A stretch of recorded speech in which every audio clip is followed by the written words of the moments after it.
académico y teórico al planteamiento político. Es lo que antes llamaban la praxis. Son 9 años de estudio de economía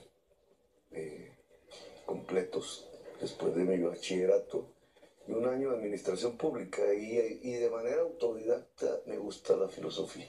Me llama la atención esto, doctor, que mientras usted obtiene un doctorado o un título en medio ambiente, el presidente de los Estados Unidos deshace todo lo que hasta ahora se ha realizado para cuidar el medio ambiente. Sí, es una especialización, para ser francos. Más o menos tenía 36 años, quise estudiar la articulación entre economía y medio ambiente a profundidad y donde las ideas nuevas aparecían en ese momento, en Europa. Y tuve el palpito, lo demostré en la alcaldía de Bogotá, que es el tema que genera más tensión política. Porque si uno quiere cuidar la vida en el planeta, ¿cierto? Y por tanto cuidar la naturaleza, la vida de la especie humana, tienes que cambiar los mecanismos de la economía. Y esa es una tesis fundamental. Es decir, con una economía como la que tenemos, como la que aprendimos a desarrollar en el siglo XX, sobre todo a finales, en ese espectacular crecimiento del consumo mundial, el crecimiento del consumo en los países más ricos, la especie humana se acaba. Y ese es el mensaje del Papa, ese es el mensaje de las COP de las Naciones Unidas, ese es el mensaje de Stephen Hawking, de miles de científicos que le advierten a la humanidad que la especie humana y la vida en el planeta se acaba no dentro de milenios. Stephen Hawking hablaba de 200 años y decía que si no se toman las decisiones en estos 30, es irreversible. Y por eso le preguntaba, ¿no es un contraste que diga el presidente Trump y deshace lo que avanzamos con Obama? Porque fíjate que la política mundial se divide en dos. Que a diferencia de lo que piensa un sector de la opinión pública, no es castrochavistas y anticastrochavistas. Eso no existe en el mundo. La política mundial se está dividiendo entre políticas de la muerte, los llamo así, y biopolítica, políticas de la vida. Y lo describo en este escenario. Vamos, una señora conservadora como Merkel, en Alemania, está absolutamente comprometida con los cambios tecnológicos, culturales y sociales que demandan separarse del petróleo y el carbón. Porque es lo que su uso es lo que está provocando el cambio climático, es el principal problema hoy de la humanidad. Y un señor como Trump o como Maduro, o para hablar de políticos nacionales, Duque, Uribe y Vargas, se inscriben en la misma línea política de seguir haciendo depender las economías del petróleo y del carbón por los intereses poderosos que tienen en sus respectivas sociedades. Ese es el camino de la extinción de la especie. Entonces, la política mundial cada vez va cogiendo fuerzas que pueden llevarnos hacia la barbarie, lo que se produce en el Medio Oriente, la destrucción de estados, sociedades que se vuelven nómadas, asesinos de masa, colapsos y un éxodo de millones cruzando el Mediterráneo. Se produce también en México desde otra perspectiva, un éxodo cruzando el río Bravo y el crecimiento de extremas derechas xenofóbicas en Europa y en Estados Unidos, que se traducen en esto de los muros, pero que tarde o temprano terminarán, si siguen gobernando esos países, en actitudes violentas contra los pueblos migrantes. ¿Por qué Colombia, persona de los top de sus comerciales, nunca le ha dado importancia al medio ambiente inmediatamente después de un expulso? Nunca ha tenido conciencia sobre el medio ambiente. Observe el río Bogotá, que es una cloaca. Observe Doña Juana, que no saben qué hacer para crear otro relleno. No hay además aprovechamiento de desechos en el país. ¿Qué pasa con el medio ambiente en Colombia? Porque hay intereses creados. Sí hay conciencia, los niños todos ya tienen conciencia ambiental, la juventud profundamente le enseñan a sus padres y madres. Pero hay intereses creados y hay el conflicto. Vamos a poner ejemplos, digamos, el relleno sanitario, Doña Juana, que es más grande de Colombia, y su extensión y su efecto negativo sobre poblaciones de todo el sur de Bogotá, se mantiene porque hay un negocio alrededor de transportar basuras y enterrarlas en el relleno ahí gana unos grupos muy poderosos. Si hubiera reciclaje, que era lo que nosotros queríamos, el relleno sanitario va muriendo, pero entonces esos negocios también van muriendo. Y otros actores de la economía crecen. Por ejemplo, en el caso de Bogotá, los recicladores. O vamos a poner un ejemplo, la Ciénaga Grande de Santa Marta. No le llega el agua, se está desecando. No le llega el agua porque cultivadores de palma africana, de banano, van quedándose con el agua para su producción, para la exportación. En cierta forma exportamos ese agua y la ciénaga va muriendo con un efecto negativo sobre la población. E incluso, si uno mira esos afluentes que vienen de la Sierra Nevada, sobre la población misma de Santa Marta, antes de llegar a la ciénaga. Ese es un conflicto económico, unos intereses económicos, porque la solución en qué consistiría, en que podamos poner reciclaje, en que las industrias bogotanas que arrojan desechos sobre el río o a los afluentes paguen impuestos por ello, o que no se utilice el régimen de aguas en Magdalena, por ejemplo, de una manera que priorice, en el caso de La Guajira, el carbón y mata a los niños de sed, de hambre. O en el caso de Santa Marta, mata a la ciénaga. Y esas medidas que protegerían el medio ambiente, entonces chocan contra esos intereses económicos. Y de ahí, o los casos más famosos, el de la minería del oro en Cajamarca o el de la minería del oro en Bucaramanga, que puede afectar 2 millones de personas que toman el agua potable de esa región. ¿Qué pasaría, digamos, ante esos conflictos cada vez más grandes? Peores son los que se relacionan con la extracción de carbón y petróleo. La economía venezolana depende exclusivamente de eso, la colombiana parcial, pero prioritariamente de eso. ¿Qué pasaría si decidimos proteger el medio ambiente? Que tenemos que tener otro tipo de economía. Y que el presidente de la República y por ende los funcionarios que le obedezcan tienen que priorizar políticamente la vida sobre el negocio.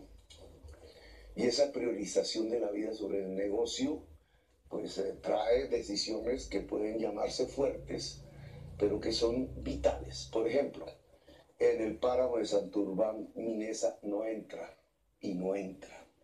En el Cajamarca, la minería de oro no entra. Nos tenemos que separar progresivamente de algo de lo que hemos vivido en los últimos 30 años, una élite, porque realmente es ahí donde ha aparecido la corrupción, las regalías del carbón y del petróleo que ya se agota en Colombia. Si el petróleo se va agotando, una solución tecnológica para aplazar esa muerte es el fracking.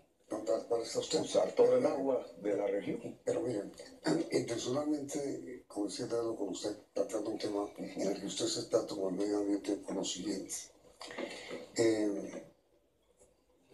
La pregunta original, pensaba yo, debería haber sido ¿por qué usted origina tanto miedo en ciertos sectores?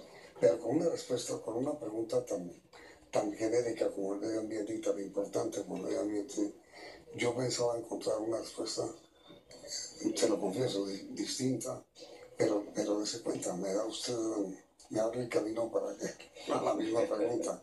En esto, por ejemplo, ¿a quién le mete usted miedo cuando dice que hay intereses creados para contener, para evitar que el país haga una protección del medio ambiente?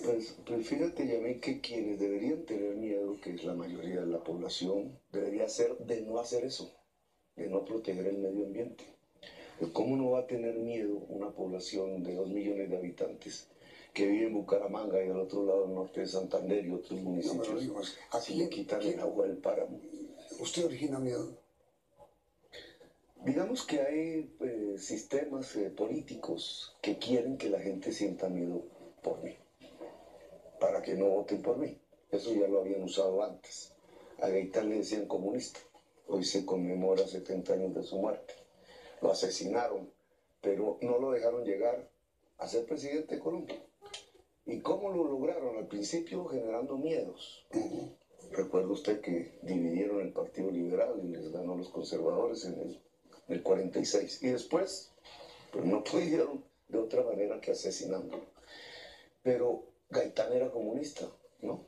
Gaitán quería unas reformas liberales que eran las apropiadas para ese momento de la historia de Colombia, que venían incluso de López Pumarejo, que ya las había planteado en su revolución en marcha y no la dejaron hacer. Y a partir de ahí el país entró en 60 años de violencia. Entonces uno se pregunta, pensando en esa historia, ¿había que tenerle miedo a Gaitán? ¿O había que tenerle miedo a esos 60 años después de violencias que dejaron medio millón de colombianos asesinados? Si usted suma la violencia primera de liberales y conservadores con la reciente del paramilitarismo y la guerrilla, ¿a qué tenía que haber? ¿Qué era lo que el pueblo colombiano debería temer? Claro, Gaitán planteaba unas transformaciones. Sí, Gaitán planteaba una transformación del poder. Muy puntualmente en el caso suyo, una pregunta a quienes dicen que no, Petro no, que Petro mete susto. A ver, el expresidente Gaviria decía en un reportaje ayer que no le gusta pensar en ningún candidato, no lo menciona usted, pero eso lo sugiere, que vaya contra la institucionalidad del país. Mi pregunta es, ¿usted es anti-institucional? Mira, estas son nuestras instituciones. Es la Constitución Política de Colombia. ¿Quién era la fuerza mayoritaria en la Asamblea Constituyente que hizo esta Constitución? Nosotros, el M19, para ponerlo, Navarro, que era el presidente, que hizo una alianza con el presidente César Gaviria y con Álvaro Gómez en temas diferentes, para que aquí en esta Constitución se quedara un concepto que no se ha aplicado, que es el Estado Social de Derecho. El Estado Social de Derecho es un recuerdo de lo que Gaitán llamaba, décadas atrás, la justicia social. Y si lo quiere, unas décadas atrás, López Pumarejo, la Revolución en Marcha, y si se quiere, Rafael Uribe Uribe. Es decir, aquí hay un filón de historia colombiana, de ideas colombianas que querían derogar la Constitución de 1886 por autoritaria, por antidemocrática, la del estado de sitio que usted recuerda, la del, pues no la creó la Constitución, pero que terminó en un país sin espacios democráticos. Esta fue la respuesta. Derogamos la Constitución de 1886 y creamos la del 91. Este es un pacto. Y en ese pacto estuvo el señor César Gaviria, estuvo Humberto de la Calle, que era su ministro, estuvo Álvaro Gómez Hurtado, que hablaba en este momento que había que derogar un régimen de la corrupción en Colombia. Y estábamos nosotros, y la hicimos. Yo respondo por esta Constitución. Respondo porque nos levantamos contra la Constitución del 86 y la derogamos. Hoy, si lo quieren un resumen, en esas encuestas de las que usted habla, hay un candidato, pues en las puntas de las encuestas, hay un candidato que quiere restaurar la Constitución de 1886 y hay un candidato que quiere aplicar el Estado Social de Derecho de la Constitución del 91. Y esa es la gran separación, llamémoslo así, las vertientes, las aguas que el pueblo va a decidir. Pero perdón. A ver, yo entendía que uno de la respuesta a César Gaviria es no, él y nosotros hicimos. Sí, pero digo, yo entiendo que una de sus propuestas electorales es reformar la Constitución. Y usted ha anunciado, entre otras cosas, que se requiere una gran reforma de la justicia, por ejemplo. Sí. Y usted ha anunciado que convocará una constituyente. Ahí hay dos cosas de las cuales que te quiero preguntar. Primero, la constituyente la convoca el Congreso y usted no tiene parlamentarios. ¿Cómo va a hacer para convocar una constituyente si no pasa por el Congreso? Sí, pero uno no es reformar toda la Constitución. No, en la parte de la justicia. Son unos temas que ya sabemos que el Congreso no ha querido reformar, la justicia, la política, el retorno a lo que planteaba la Constitución del 91 en educación, que lo contrarreformó Andrés Pastrana y Álvaro Uribe, quitándole recursos de la educación para salvar banqueros el uno y para la guerra el otro. Y hay que retornar al espíritu inicial que se aprobó en el 91 sobre la educación. Lo demás incluso son temas de ley, cómo transitar una economía productiva. No, pero no. Entonces, digamos, son unas reformas acotadas. No, la Constituyente no puede colocarse en el Congreso. Yo pienso que esas reformas acotadas implican, en primer lugar, un acuerdo.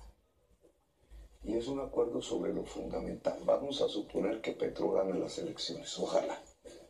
Entonces, lo que primero se construye en el primer día de gobierno es, nos comprometimos con el pueblo colombiano, que vota mayoritariamente por nosotros, a hacer una reforma a la salud que cambia y genera una transición del modelo de la ley 100, que es una ley, no es la Constitución, a que es mercancía, la salud como mercancía, con sus EPS, etcétera, hacia un modelo donde la salud es derecho.